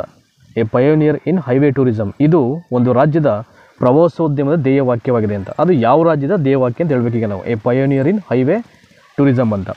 ಪಂಜಾಬು, ಒಡಿಸ್ಸಾ, ನಾಗಾಲ್ಯಾಂಡ್ ಮತ್ತು ಹರಿಯಾಣ ಅಂತಿದೆ. ಆಪ್ಷನ್ ಡಿ ಇಲ್ಲ, ಹರಿಯಾಣ ಅಂತ, ಅದು ರೈಟ್ ಆನ್ಸರ್ ಆಗುತ್ತೆ. 75, ಪ್ರಾಜೆಕ್ಟ್ ರೈನೋ ಜಾರಿಗೊಂಡದ್ದು ಶುರುವಾದದ್ದು ಯಾವಾಗ ಅಂತ. ಪ್ರಾಜೆಕ್ಟ್ ರೈನೋ ಜಾರಿಗೊಂಡದ್ದು ಶುರುವಾದದ್ದು ಯಾವಾಗ? 1973, 1987, 1992 ಮತ್ತು 1995 ಅಂತಿದೆ. ಆಪ್ಷನ್ ಬಿ ಇದೆಯಲ್ಲ, 1987 ಅದಕ್ಕೆ ರೈಟ್ ಆನ್ಸರ್ ಆಗುತ್ತೆ. ಸೊ ನೆಕ್ಸ್ಟು 76ನೇ ಪ್ರಶ್ನೆ, ನ್ಯಾಷನಲ್ ಡಿಫೆನ್ಸ್ ಕಾಲೇಜ್ ತರಬೇತಿ ಕೇಂದ್ರ ಇರುವುದು. ನ್ಯಾಷನಲ್ ಡಿಫೆನ್ಸ್ ಕಾಲೇಜ್ ತರಬೇತಿ ಕೇಂದ್ರ ಇರುವುದು ಪುಣೆ, ಡೆಹ್ರಾಡೂನು, ನವದೆಹಲಿ ಮತ್ತು ಗುಲ್ಬರ್ಗ. ಪುಣೆ, ಡೆಹ್ರಾಡೂನು, ನವದೆಹಲಿ ಮತ್ತು ಗುಲ್ಬರ್ಗ ಅಂತಿದೆ. ಆಪ್ಷನ್ ಸಿ ಇದೆಯಲ್ಲ, ನವದೆಹಲಿ, ಇದು ರೈಟ್ ಆನ್ಸರ್ ಆಗುತ್ತೆ 76ನೇ ಪ್ರಶ್ನೆಗೆ. ಸೊ ನೆಕ್ಸ್ಟು 77ನೇ ಪ್ರಶ್ನೆ. ಈಗ ನೋಡಿ, 76ಕ್ಕೆ ನವದೆಹಲಿ ಆಯಿತು. ನ್ಯಾಷನಲ್ ಡಿಫೆನ್ಸ್ ಕಾಲೇಜ್ ತರಬೇತಿ ಕೇಂದ್ರ ಇರೋದು ಎಲ್ಲಿ ಅಂದರೆ ನವದೆಹಲಿಯಲ್ಲಿ. 77ನೇದು, ಆರ್ಥಿಕ ವ್ಯವಹಾರಗಳ ಸಮಿತಿಯ ಮುಖ್ಯಸ್ಥ ಅಥವಾ ಅಧ್ಯಕ್ಷರು ಯಾರಾಗಿರ್ತಾರೆ ಅಂತ. ಆರ್ಥಿಕ ವ್ಯವಹಾರಗಳ ಸಮಿತಿಯ ಮುಖ್ಯಸ್ಥರು ಅಧ್ಯಕ್ಷರು ಯಾರಾಗಿರ್ತಾರೆ ಅಂತ. ಸೊ ಹಣಕಾಸು ಮಂತ್ರಿ, ಪ್ರಧಾನಮಂತ್ರಿ, ಗೃಹ ಮಂತ್ರಿ, cabinet secretary. So prime minister ಬರ್ತಾರೆ. ಈ ದೇಶದ ಪ್ರೈಮ್ ಮಿನಿಸ್ಟರು ಆರ್ಥಿಕ ವ್ಯವಹಾರಗಳ ಸಮಿತಿಯ ಮುಖ್ಯಸ್ಥರು ಅಥವಾ ಅಧ್ಯಕ್ಷರು ಅವರೇ ಆಗಿರ್ತಾರೆ. 78, ಛೋಟಾ ನಾಗ್ಪುರ್ ಪ್ರಸ್ಥಭೂಮಿಯನ್ನು ಭಾರತದ ಡ್ಯಾಸ್ ಎಂದು ಹೇಳಲಾಗುತ್ತೆ ಅಂತ. ಛೋಟಾ ನಾಗ್ಪುರ್ ಪ್ರಸ್ಥಭೂಮಿಯನ್ನು ನಮ್ಮ ಭಾರತದ ಏನಂತ ಹೇಳ್ತೀವಿ ಅಂತ. ಸೊ ಮ್ಯಾಂಚೆಸ್ಟರು, ರೂರ್, ಜಾವಾ ಮತ್ತು ಬರ್ಲಿನ್ ಅಂತ. ರೂರ್ ಅಂತಿದೆಯಲ್ಲ, option B it's right answer. So 79, question number 79ಗೆ ಬರೋಣ. ಈಗ ಭಾರತದ 100ನೇಯ ವಿಮಾನ ನಿಲ್ದಾಣ ಪಕ್ ಯೋಂಗ್ ಯಾವ ರಾಜ್ಯದಲ್ಲಿದೆ ಅಂತ. ಭಾರತದ 100ನೇಯ ವಿಮಾನ ನಿಲ್ದಾಣ ಪಕ್ ಯೋಂಗ್ ಅಂತಕ್ಕಂಥದ್ದು ಯಾವ ಸ್ಟೇಟ್ ಬರುತ್ತೆ? So Mizoram, Assam. Option C ಇದು ಪ್ರಿಂಟಿಂಗ್ ಹೋಗ್ಬಿಡಿದೆ. ಇದು ಒಂಚೂರು ನಾನು ಚೆಕ್ ಮಾಡ್ತೀನಿ, ನಾನು ನೆಟ್ಟಲ್ಲಿ ಸರ್ಚ್ ಮಾಡಿ ಹೇಳ್ತೀನಿ. ಸೊ ದಯಮಾಡಿ ಯಾರಿಗೆಲ್ಲ ಗೊತ್ತಿದ್ದರೆ ನೆಟ್ಟಲ್ಲಿ ಬ್ರೌಸ್ ಮಾಡಿ. ಸೊ ನೀವು ಕಮೆಂಟಲ್ಲಿ ಹೇಳ್ಬೋದು, ಭಾರತದ 100ನೇಯ ವಿಮಾನ ನಿಲ್ದಾಣ ಪಕ್ ಯೋಂಗ್ ಅಂತಕ್ಕಂಥದ್ದು ಯಾವ ಸ್ಟೇಟ್ ಬರುತ್ತೆ ಅಂತ. ಇಲ್ಲಿ ಮಿಜೋರಾಂ ಮತ್ತು ಅಸ್ಸಾಂ ಆಪ್ಷನ್ ಕೊಟ್ಟಿದ್ದಾರೆ. ಇನ್ನೆರಡು ಆಪ್ಷನ್ ಸರಿಯಾಗಿ ಗೊತ್ತಾಗ್ತಾ ಇಲ್ಲ ಇಲ್ಲಿ. ಅದು ಮೇ ಬಿ ಇನ್ನೊಂದು ಎ ಜೋಧ್ಪುರ್ ಬರುತ್ತೆ ಅನ್ನೋದು. ಇರಲಿ, ಇನ್ನು ಸಿ ಅಂತೂ ಪ್ರಿಂಟ್ ಆಗಿಲ್ಲ, ಅದು ಏನೋ ಪ್ರಿಂಟಿಂಗ್ ಮಿಸ್ಟೇಕ್ ಆಗಿಬಿಟ್ಟಿದೆ. ಒಂಚೂರು ನೆಟ್ಟಲ್ಲಿ ಬ್ರೌಸ್ ಮಾಡಿ. ಸೊ ನಾನು ಕೂಡ ಅದನ್ನು ನೋಡಿಬಿಟ್ಟು ಕಮೆಂಟಲ್ಲಿ ಹಾಕ್ತೀನಿ ನಾನು. 79ಗೆ ಇದು ಉತ್ತರ ಅಂದ್ಬಿಟ್ಟು. ಸೊ 80ನೇದು, ಈ ಕೆಳಗಿನವುಗಳಲ್ಲಿ ರಾಷ್ಟ್ರಪತಿ ಚುನಾವಣೆಯಲ್ಲಿ ಭಾಗಿಯಾಗದಿರುವ ಕೇಂದ್ರದ ಆಡಳಿತ ಪ್ರದೇಶ ಯಾವುದು ಅಂತ. ಸೊ ಯಾವುದು ಭಾಗಿಯಾಗಲ್ಲ ಅಂತ ಹೇಳಿದರೆ, ಬಟ್ ಇವುಗಳಲ್ಲಿ ಎಲ್ಲವೂ ಅಂತ ಇದೆ. ಸೊ ಎಲ್ಲವೂ ಭಾಗಿಯಾಗಲ್ಲ ಅಂತ ಹೇಳಿ ದಿಯೋ ದಮನ್ನು, ಅಂಡಮಾನ್ ಮತ್ತು ನಿಕೋಬಾರು, ದಾದ್ರಾ ಮತ್ತು ನಗರ ಹವೇಲಿ. ಹಾಗಾಗಿ ಆಪ್ಷನ್ ಡಿ ಇದೆಯಲ್ಲ, ಇವುಗಳಲ್ಲಿ ಎಲ್ಲವೂ ಅಂತ ಅದು ರೈಟ್ ಆನ್ಸರ್ ಆಗುತ್ತೆ. ಸೊ ನೆಕ್ಸ್ಟು 81ನೇದು, ಒಂದು ಕ್ರಿಕೆಟ್ ತಂಡದಲ್ಲಿ 17 ಜನ ಆಟಗಾರರಿದ್ದಾರೆ. ಅವರಲ್ಲಿ 5 ಜನರು ಬೌಲಿಂಗ್ ಮಾಡುವರು, 11 ಜನ ಒಂದು ತಂಡದಲ್ಲಿ, 4 ಜನ ಬೌಲರ್ಗಳಿರುವಂತೆ ಎಷ್ಟು ರೀತಿಯಲ್ಲಿ ತಂಡ ರಚನೆ ಮಾಡಬಹುದು ಅಂತ. ಸುಮಾರು 3960. Option C right answer. So 82ನೇದು, that is the one more mental ability question ಇದು. ಅನಿತಾ ಮತ್ತು ವಿದ್ಯಾ ಎಂಬಿಬ್ಬರ ಸಂಬಳಗಳ ಮೊತ್ತ 7,000 ರೂಪಾಯಿ ಮತ್ತು ವಿದ್ಯಾ ಮತ್ತು ಕವಿತಾಳ ಸಂಬಳಗಳ ಮೊತ್ತ 6,000 ರೂಪಾಯಿ. ಕವಿತಾಳು ವಿದ್ಯಾಗಿಂತ 600 ರೂಪಾಯಿ ಹೆಚ್ಚಿಗೆ ಸಂಬಳ ಪಡೆಯುವಳು. ಹಾಗಾದರೆ ಅನಿತಾಳ ಸಂಬಳವೆಷ್ಟು ಅಂತ. ಅನಿತಾಳ ಸಂಬಳ ಎಷ್ಟಪ್ಪ ಅಂದರೆ 4,300. ದಯಮಾಡಿ ಸ್ಕ್ರೀನ್ಶಾಟ್ ಮಾಡಿ ಲೆಕ್ಕವನ್ನು ನೀವು ಮಾಡ್ಕೊಳ್ಬೇಕಾಗುತ್ತೆ. 83ನೇದು, ಒಂದು ಕೆಲಸವನ್ನು ಎ 20 ದಿನಗಳಲ್ಲಿ, ಬಿ 30 ದಿನಗಳಲ್ಲಿ ಮುಗಿಸಬಲ್ಲರು. ಅವರಿಬ್ಬರು ಕೂಡಿ ಆ ಕೆಲಸವನ್ನು ಎಷ್ಟು ದಿನಗಳಲ್ಲಿ ಮಾಡಿ ಮುಗಿಸಬಲ್ಲರು ಅಂತ. 20, 18, 12 ಮತ್ತು 18 ಅಂತಿದೆ. ಆಪ್ಷನ್ ಸಿ ಇದೆಯಲ್ಲ 12 ಅಂತ, ಅದು ರೈಟ್ ಆನ್ಸರ್ ಆಗುತ್ತೆ. ಸೊ ನೆಕ್ಸ್ಟು 84ನೇದು, ಒಂದು ಟ್ರೈನ್ ಎ ಮತ್ತು ಬಿ ಎಂಬ 2 ನಗರಗಳ ನಡುವೆ ಗಂಟೆಗೆ 50 ಕಿಲೋಮೀಟರ್ ವೇಗದಲ್ಲಿ ಚಲಿಸಿದರೆ 10 ನಿಮಿಷ ತಡವಾಗಿ ತಲುಪುವುದು, ಹಾಗೂ ಗಂಟೆಗೆ 30 ಕಿಲೋಮೀಟರ್ ವೇಗವಾಗಿ ಚಲಿಸಿದರೆ 50 ನಿಮಿಷ ತಡವಾಗಿ ತಲುಪುವುದು. ಹಾಗಾದರೆ 2 ನಗರಗಳ ನಡುವಿನ ಅಂತರವೆಷ್ಟು ಅಂತ. 100 ಕಿಲೋಮೀಟ್ರ್, 60 ಕಿಲೋಮೀಟ್ರ್, 50 ಕಿಲೋಮೀಟ್ರ್ ಮತ್ತು 40 ಕಿಲೋಮೀಟ್ರ್. ಆಪ್ಷನ್ ಸಿ ಇದೆಯಲ್ಲ 50 ಕಿಲೋಮೀಟ್ರ್, ಅದು ರೈಟ್ ಆನ್ಸರ್ ಆಗುತ್ತೆ. 85ನೇದು, 5, 24, 61, 122, 213 ಮತ್ತು ಫಿಲಿಂದ ಬ್ಲ್ಯಾಂಕ್ ಇದೆ. ನೆಕ್ಸ್ಟು 509, ಮಧ್ಯದಲ್ಲಿ ಯಾವುದು ಅಂತ ನೀವು ಫಿಲ್ ಮಾಡಬೇಕು. 350, 340, 320, 390. ಆಪ್ಷನ್ ಬಿ ಇದೆಯಲ್ಲ 340, ಅದು ರೈಟ್ ಆನ್ಸರ್ ಆಗುತ್ತೆ. ಸೊ 86ನೇದು, ಒಬ್ಬನು ಒಂದು ಗಡಿಯಾರವನ್ನು 850 ರೂಪಾಯಿಗೆ ಕೊಂಡು ಅದನ್ನು 20% ಲಾಭ ಬರುವಂತೆ ಮಾರಿದನು. ಹಾಗಾದರೆ ಅವನು ಮಾರಿದ ಬೆಲೆ ಎಷ್ಟು ಅಂತ. ಸೊ 950, 1100, 1020, 990. ಆಪ್ಷನ್ ಸಿ ಇದೆಯಲ್ಲ 1020, ಆಪ್ಷನ್ ಸಿ ಅದು ರೈಟ್ ಆನ್ಸರ್ ಆಗುತ್ತೆ. So next will go forward. So 81ನೇ ಪ್ರಶ್ನೆ, that is also the one more ಬೌದ್ಧಿಕ ಸಾಮರ್ಥ್ಯದ ಪ್ರಶ್ನೆ ಅದು. ತಂದೆಯ ವಯಸ್ಸು ಅವನ ಮಗಳ ವಯಸ್ಸಿಗಿಂತ 5 ಪಟ್ಟು ಹೆಚ್ಚಿದೆ. 10 ವರ್ಷಗಳ ನಂತರ ತಂದೆಯ ಮತ್ತು ಮಗನ ವಯಸ್ಸಿನ ಮೊತ್ತ 56 ವರ್ಷ. ಹಾಗಾದರೆ ತಂದೆಯ ಈಗಿನ ವಯಸ್ಸು ಎಷ್ಟು ಅಂತ. ಇದೇ ರೀತಿಯ ಪ್ರಶ್ನೆ ಸೊ 9ನೇ ಪ್ರಶ್ನೆ ಪತ್ರಿಕೆಯಲ್ಲಿ ನೋಡಿದ್ವಿ ನೋಡಿ, ಅದನ್ನೇ ಕೇಳಿದರೆ ಈಗ ಅದೇ ರೀತಿಯ ಪ್ರಶ್ನೆಯನ್ನು. ಸೊ 30, 56 ವರ್ಷ. ಸೊ ಹಾಗಾದರೆ ತಂದೆಯ ಈಗಿನ ವಯಸ್ಸು ಎಷ್ಟಪ್ಪ ಅಂದರೆ ಅದು ಆಪ್ಷನ್ ಎ 30 ಆಗುತ್ತೆ.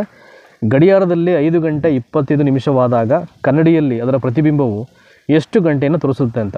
7 ಗಂಟೆ 25 ನಿಮಿಷ, 7 ಗಂಟೆ 35 ನಿಮಿಷ, 6 ಗಂಟೆ 25 ನಿಮಿಷ ಮತ್ತು 6 ಗಂಟೆ 35 ನಿಮಿಷ ಅಂತ. ಆಪ್ಷನ್ ಡಿ ಇದೆಯಲ್ಲ 6 ಗಂಟೆ 35 ನಿಮಿಷ, ಅದು ರೈಟ್ ಆನ್ಸರ್ ಆಗುತ್ತೆ. 89, ಉಷಾ ಕಮಲಳಿಗಿಂತ ವೇಗವಾಗಿ ಓಡ್ತಾಳೆ, ಪ್ರೀತಿ ಸ್ವಾತಿಗಿಂತ ಕಡಿಮೆ ವೇಗದಲ್ಲಿ ಓಡ್ತಾಳೆ, ಸ್ವಾತಿ ಕಮಲಾಗಿಂತ ಕಡಿಮೆ ವೇಗದಲ್ಲಿ ಓಡ್ತಾಳೆ. ಹಾಗಾದರೆ 4ರಲ್ಲಿ ಕಡಿಮೆ ವೇಗದಲ್ಲಿ ಓಡುವವರು ಯಾರು ಅಂತ. ಸೊ ಪ್ರೀತಿನೋ, ಸ್ವಾತಿನೋ, ಕಮಲನೋ, ಉಷಾನೋ ಅಂತ. ಆಪ್ಷನ್ ಎ ಇದೆಯಲ್ಲ ಪ್ರೀತಿ, ಅದು ರೈಟ್ ಆನ್ಸರ್ ಆಗುತ್ತೆ.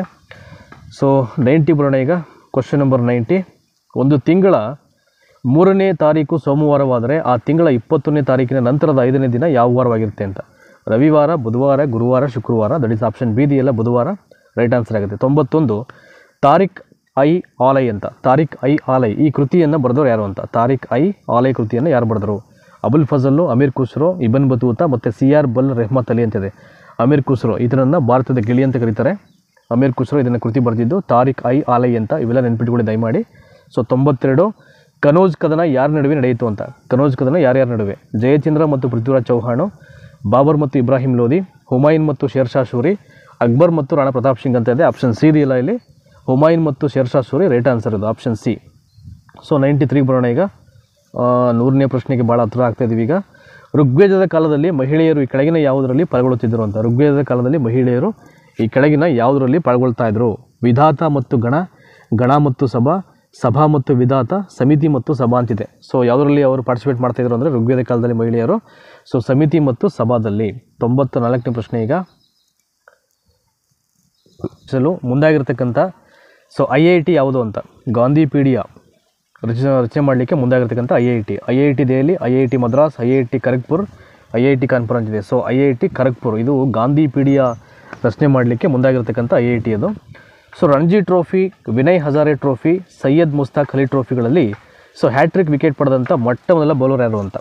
ನೋಡಿ ಎಲ್ಲ ಟ್ರೋಫಿಯಲ್ಲೂ ಹ್ಯಾಟ್ರಿಕ್ ವಿಕೆಟ್ ಪಡೆದಂಥ ಮೊಟ್ಟ ಮೊದಲ ಬೌಲರು ಇರ್ಫಾನ್ ಪಠಾಣ್, ಜಯದೇವ್ ಉನಕಡತ್ತು, ಅಭಿಮನ್ಯು ಮಿತಿನು ಮತ್ತು ವಿದ್ಯಾಧರ ಪಾಟೀಲ್ ಅಂತಿದೆ. ದಟ್ ಈಸ್ ಆಪ್ಷನ್ ಸಿ ಇದೆಯಲ್ಲ ಅಭಿಮನ್ಯು ಮಿತಿನು, ಇದಕ್ಕೆ ರೈಟ್ ಆನ್ಸರು. ಈತ ರಣಜಿ ಟ್ರೋಫಿಯಲ್ಲಿ, ವಿಜಯ್ ಹಜಾರೆ ಟ್ರೋಫಿಯಲ್ಲಿ, ಸೈಯದ್ ಮುಸ್ತಾಕ್ ಅಲಿ ಟ್ರೋಫಿಯಲ್ಲಿ ಸೊ ಹ್ಯಾಟ್ರಿಕ್ ವಿಕೆಟ್ ಪಡೆದಂಥ ಮೊಟ್ಟ ಮೊದಲ ಬೌಲರು ಅಭಿಮನ್ಯು ಮಿತಿನ್.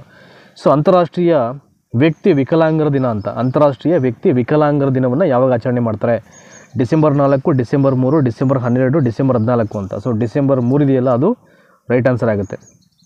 ಸೊ ನೆಕ್ಸ್ಟು 97ನೇ ಪ್ರಶ್ನೆ. ಈಗ ಕ್ವಶನ್ ನಂಬರ್ 97.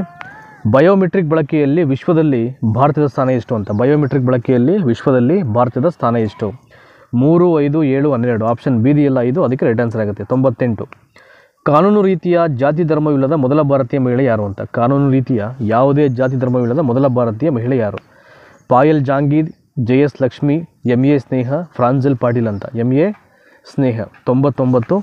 2020ರ ವಿಶ್ವ ವ್ಯಾಪಾರ ಸಂಘಟನೆಯ ಸಭೆ ನಡೆಯುವುದು ಎಲ್ಲಿ ಅಂತ. 2020ರ ವಿಶ್ವ ವ್ಯಾಪಾರ ಸಂಘಟನೆಯ ಸಭೆ ನಡೆಯುವುದು ಅಂದರೆ ಈಗ ಆಲ್ರೆಡಿ ನಡೆದಾಗ್ಬಿಟ್ಟಿದೆ, ಬಟ್ ತೊಂದರೆ ತಿಳ್ಕೊಳ್ಳಿದ್ದಾನೆ. 2020ರಲ್ಲಿ ವಿಶ್ವ ವ್ಯಾಪಾರ ಸಂಘಟನೆಯ ಸಭೆ ಎಲ್ಲಿ ನಡೆದಿತ್ತು ಅಂದರೆ ಅಸ್ತಾನ್ ಅಂತಕ್ಕಂಥ ಒಂದು ಪ್ರದೇಶದಲ್ಲಿ. ನೆಕ್ಸ್ಟು ಈ ಒಂದು ಪ್ರಶ್ನೆ ಪತ್ರಿಕೆ, ಸೊ 10ನೇ ಒಂದು ಮಾದರಿ ಪ್ರಶ್ನೆ ಪತ್ರಿಕೆ ಉತ್ತರಗಳ ಒಂದು ಕಡೆಯ ಪ್ರಶ್ನೆ ಇದು. ವಿಶ್ವದ ಮೊಟ್ಟ ಮೊದಲ ಮೆರಿನ್ ಲಿಜಾರ್ಡ್ ಆರ್ಮ್ಡ್ ಆಂಫಿಬಿಯಸ್ ಡ್ರೋನ್ ಇದು. ಸೊ ಮೆರಿನ್ ಲಿಜಾರ್ಡ್ ಆರ್ಮ್ಡ್ ಆಂಫಿಬಿಯಸ್ ಡ್ರೋನನ್ನು ಅಭಿವೃದ್ಧಿ ಮಾಡಿದಂಥ ದೇಶ ಯಾವುದು ಅಂತ. ಇದು ಡ್ರೋನ್ಗೆ ಸಂಬಂಧಪಟ್ಟಿದ್ದು.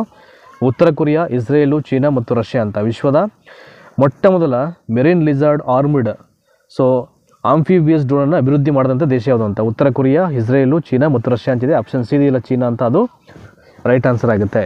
ಸೊ ಇದಿಷ್ಟು ಮಾದರಿ ಪ್ರಶ್ನೆ ಪತ್ರಿಕೆ ಸರಣಿಗಳಲ್ಲಿ 10ನೇ ಒಂದು ಮಾದರಿ ಪ್ರಶ್ನೆ ಪತ್ರಿಕೆಯಲ್ಲಿ ಬರ್ತಕ್ಕಂಥ 1ರಿಂದ 100 ಏನು ಡಿಸ್ಕಸ್ ಮಾಡಿದ್ವಿ, ಇವೆಲ್ಲವೂ ಕೂಡ ಖಂಡಿತವಾಗಲೂ ನಿಮಗೆ ಮುಂದೆ ಬರ್ತಕ್ಕಂಥ ಅಪ್ಕಮಿಂಗ್ ಎಕ್ಸಾಮ್ಸ್ಗೆ, ಸೊ ಲೈಕ್ TET ಆಗ್ಬೋದು, PDO ಆಗ್ಬೋದು, VA ಆಗ್ಬೋದು, HSTR ಆಗ್ಬೋದು, GPSTR ಆಗ್ಬೋದು, ಅದೆಲ್ಲದಕ್ಕೂ ಸೂಕ್ತವಾದಂಥ ಭಾಳ ಪ್ರಮುಖ ಪ್ರಶ್ನೆ ಉತ್ತರಗಳನ್ನು ನಾವೆಲ್ಲವನ್ನು ಹೇಳಿದ್ದೀವಿ. ಆ್ಯಂಡ್ ಮುಂದೆ 11ನೇ ಮಾದರಿ ಪ್ರಶ್ನೆ ಪತ್ರಿಕೆಯ ಪ್ರಶ್ನೋತ್ತರಗಳ ಸರಣಿಯಲ್ಲಿ ನಾನು ನಿಮಗೆ ಭೇಟಿ ಆಗ್ತೀನಿ. ಸೊ ದಯಮಾಡಿ ಎಲ್ಲರಿಗೂ ಮರದೇ ಶೇರ್ ಮಾಡಿ, ಹಾಗೆಯೇ ನಮ್ಮ ಫೇಸ್ಬುಕ್ ಪೇಜನ್ನು ಫಾಲೋ ಮಾಡಿ. So will be back soon. ಮತ್ತೊಂದು ವಿಡಿಯೋ ಸರಣಿಯಲ್ಲಿ ನಿಮ್ಮೆಲ್ಲ ಭೇಟಿ ಆಗ್ತೀನಿ. ನಮಸ್ಕಾರ.